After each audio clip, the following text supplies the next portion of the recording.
The Canning Stock Route is one of the world's longest and most remote public tracks. Totaling 1,700 kilometres, a little over 1,000 miles, it's the longest cattle stock route ever surveyed. It was just 87 years ago that the last cattle drive was undertaken along Alfred Canning's stock route, and only 45 years ago that the first four-wheel drive explorers attempted to retrace the route. Today it's as remote as it ever was, and while it is no doubt less rough and demanding, it is described in Himmer's Great Desert Trails book like this. No track compares with a Canning stock route in terms of sheer distance and mechanical and physical endurance required. It is Australia's toughest four-wheel drive trek. It is thanks to the tireless efforts of individuals that not only keeps this trail open to explorers like us, but makes it possible by restoring the wells and the water they provide. Tastes good. Tastes very nice, actually. I invite you now to join us on our 22-day expedition on the world's longest public track.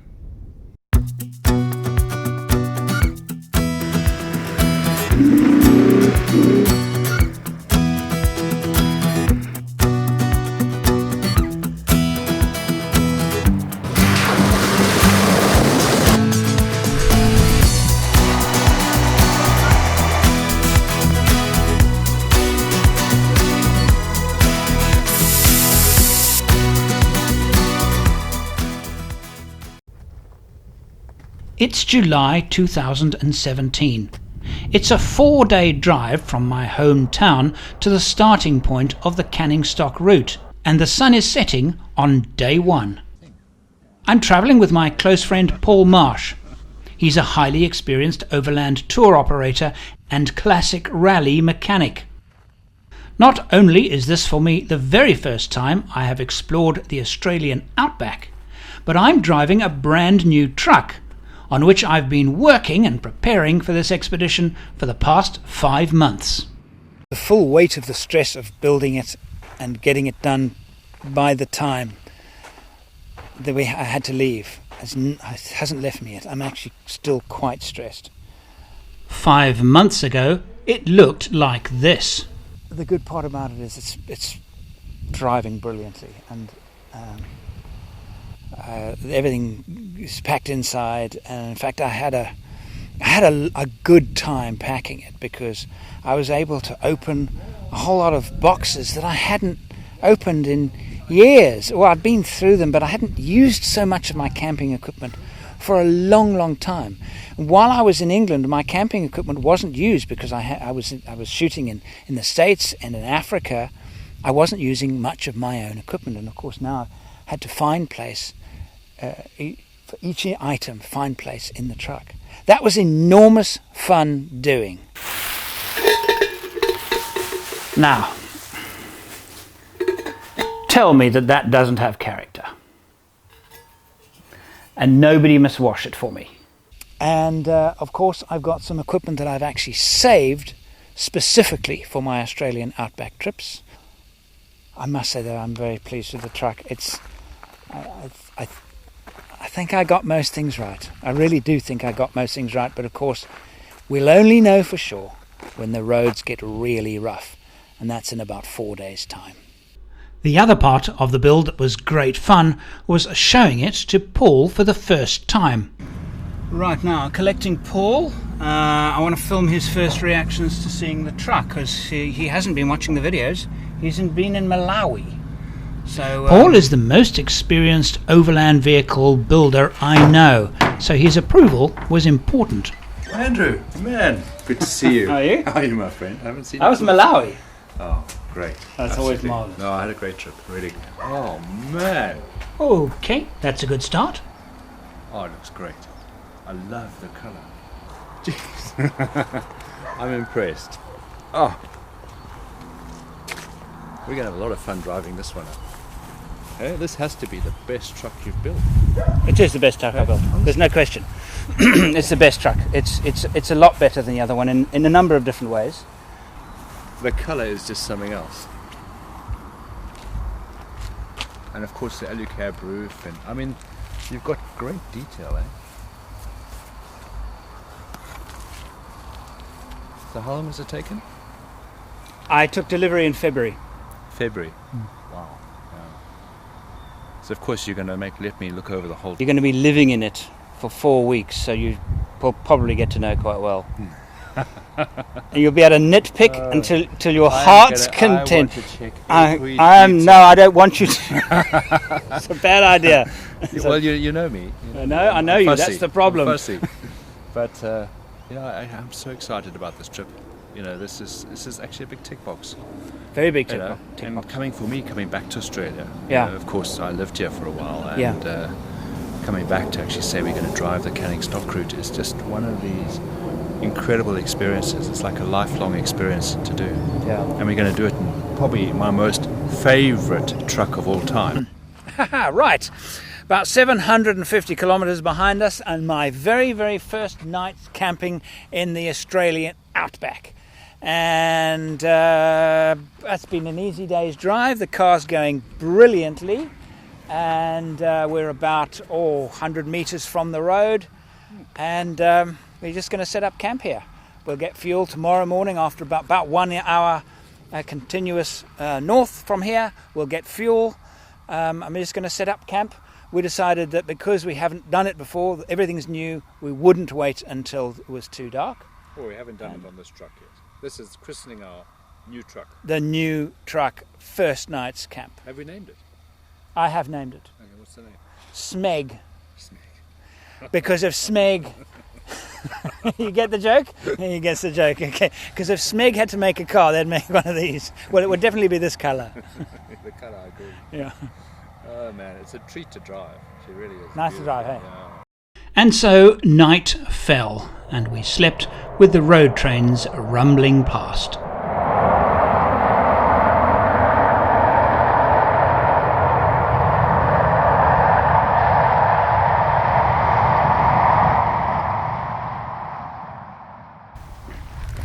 Day 2. We've done about a little under 800 kilometres today, a little more than 600 yesterday, so we're a little more than halfway. 2 full days driving.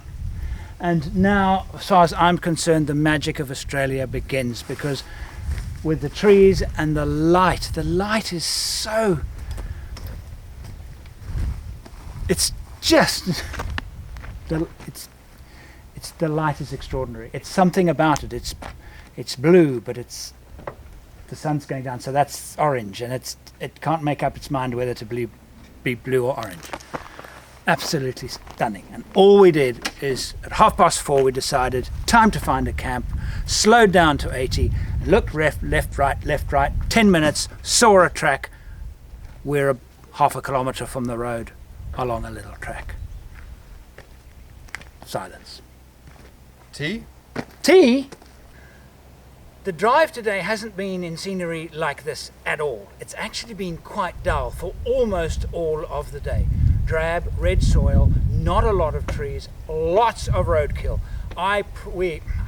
30, 40 dead kangaroos, really a remarkable number of roadkill, and lots of wedge-tailed eagles. And now this area here is called the Pilbara. We're in the eastern section of the Pilbara, mining area, very hilly, very wooded, and very pretty. I want to share with you one of the worries I have about the Canning Stock route. Not the vehicle, not the people we're going with. We're meeting up there. I'll explain who these people are later. But it's the route itself. There are 2 things that concern me.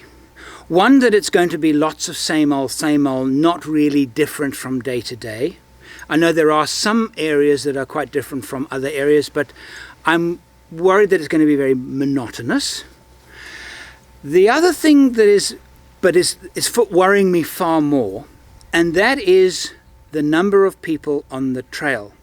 Now, Canning Stock route is one of Australia's great off-road tracks. When I say great, I mean one of those that appears on most avid four-wheel drivers in Australia's bucket list.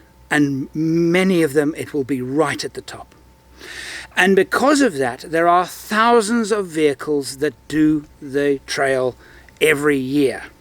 And most of them do it in July, which is right now, because of course winter time is a great time to do it, because temperatures are moderate and it's more fun. Are we going to be driving in a traffic jam?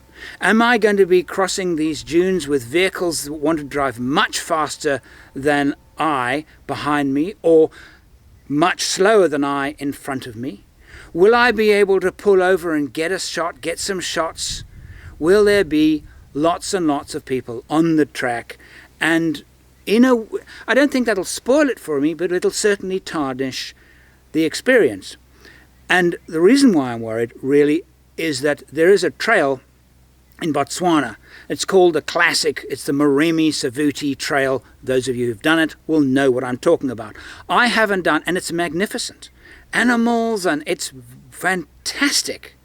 But because there are so many people that do it, I haven't done that trail in 20 years, purely because there are so many people doing it. Those are my fears about canning stock.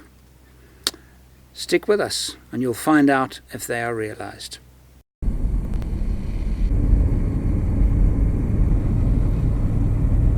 The deeper we get into the bush, the more typically Australian the bush is becoming for me, more familiar it is. And although I've never been here myself, of course I've read lots of books about it, and the trees and the colour of the grass and everything. And we're about to hit remote Australia, the true outback, and that I've never done before.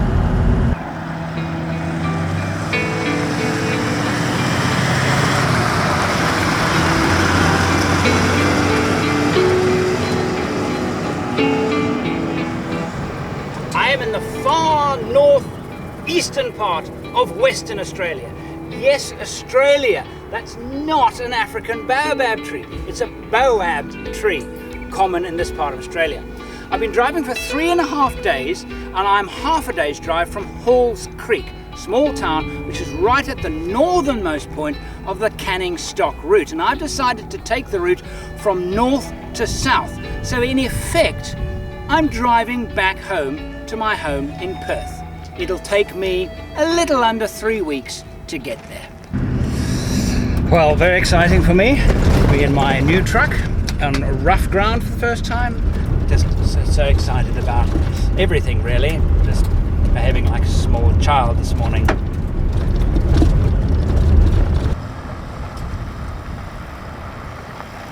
So first gravel road, listening for every rattle around to feel and see if something's about to drop off. And so far the ride is, we haven't even deflated the tyres, and it's really good. I think it's working very, very well.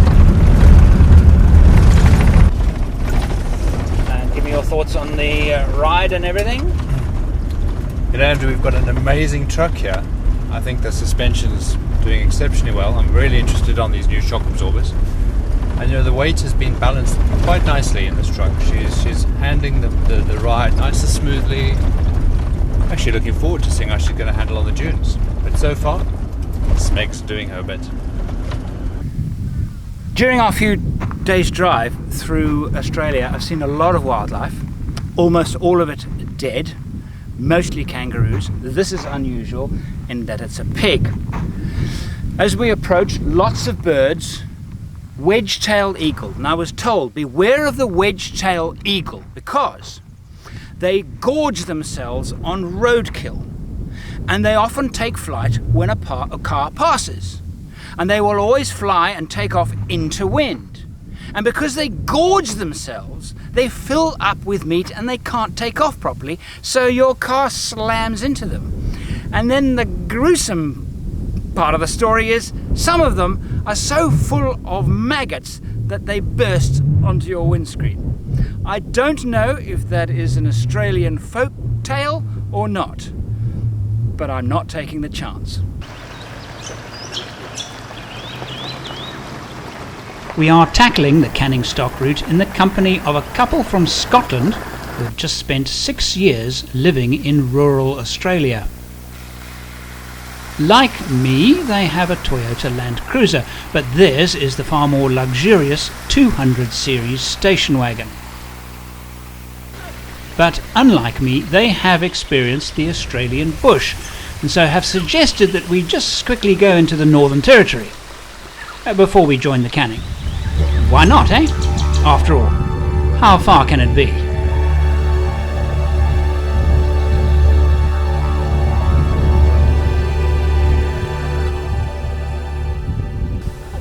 It turned out to be about 35 kilometres, but don't let that fool you.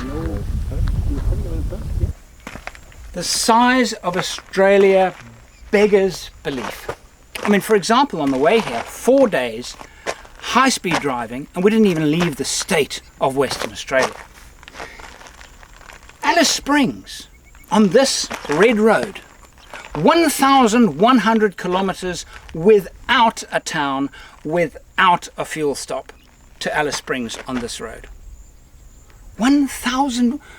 Imagine next service is 1,100 kilometres. You don't have to imagine it. Here it is. This reads 759 kilometres, but it's been erased because it is now far, far more than that. There used to be fuel and services at a place called Rabbit Flat. That closed down a couple of years ago. It's now a full 1,100 kilometres before next services. And the attitude of the different states is quite obvious. Welcome to Western Australia! Ta-da! Northern Territory don't treat it quite the same. Whereas this sign says, if you squint really hard and slow down quite a bit, welcome to the Northern Territory, and please be aware that liquor and prohibited beer, and don't drink too much, and we have lots of police and shower officers around, but you know, carry on.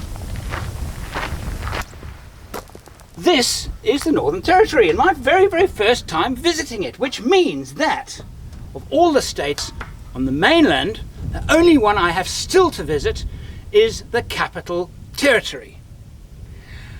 But I hear that Northern Territory people are a bit weird. I mean, for example, right now it's 2 o'clock, and right now it's 3:30. Not 3 o'clock, mind you. 3:30. So here I'm actually quite peckish. I'm looking forward to supper. And here, just had lunch. Quite fine, really. We're not going to continue into the Northern Territory. We're going to actually head back to secret campsite number 1. We are heading for Old Halls Creek, the location of the original end to Alfred Canning's route. The drive is through mile after mile of cattle stations where the roads are quickly becoming unkept.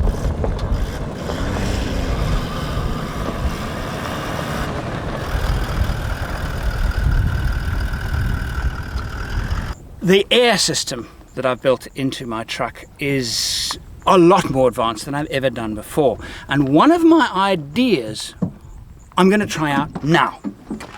Vehicle covered in dust. So in here, easy to access, is my airline. I'm going to close that because I reckon with this system, which includes a tank air reservoir and the dual ARB compressor, I've got to plug it in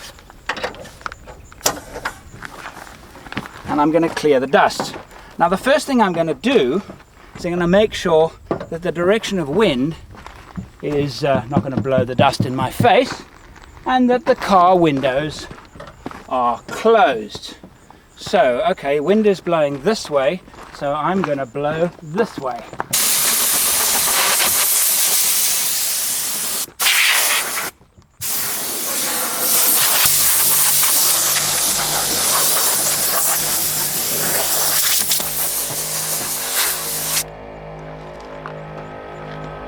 How do you like that?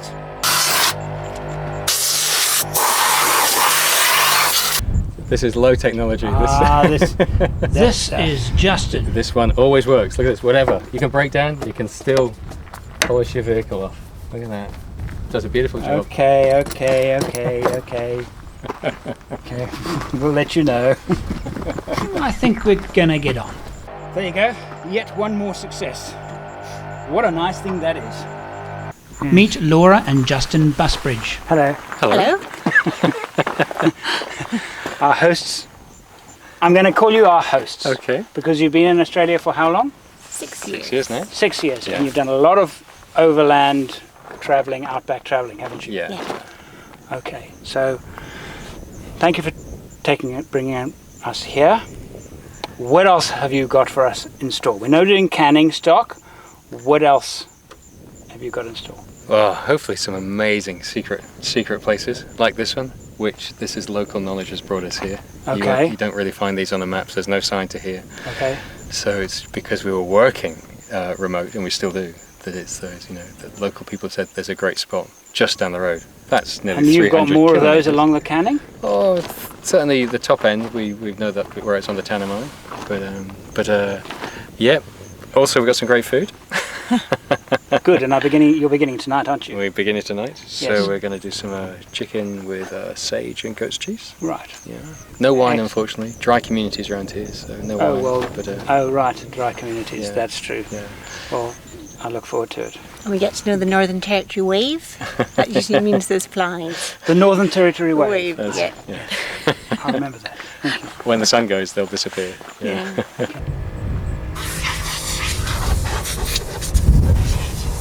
Okay? Still. Okay.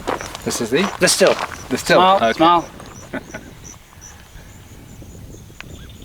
Oh, no, it's not the still, it's the movie. Okay, so now, Daniel. There are places to put water bottles in. There are places to put water bottles.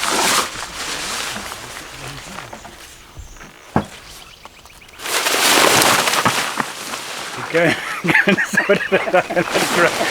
Brilliant. It is the best little pen to throw. No, good.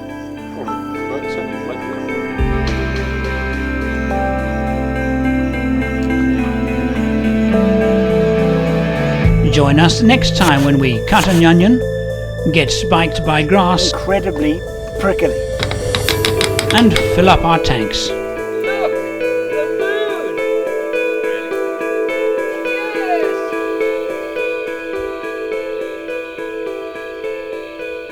If you would like to be part of what I do and help me make more videos, support me on Patreon. Click the Patreon button on the screen now.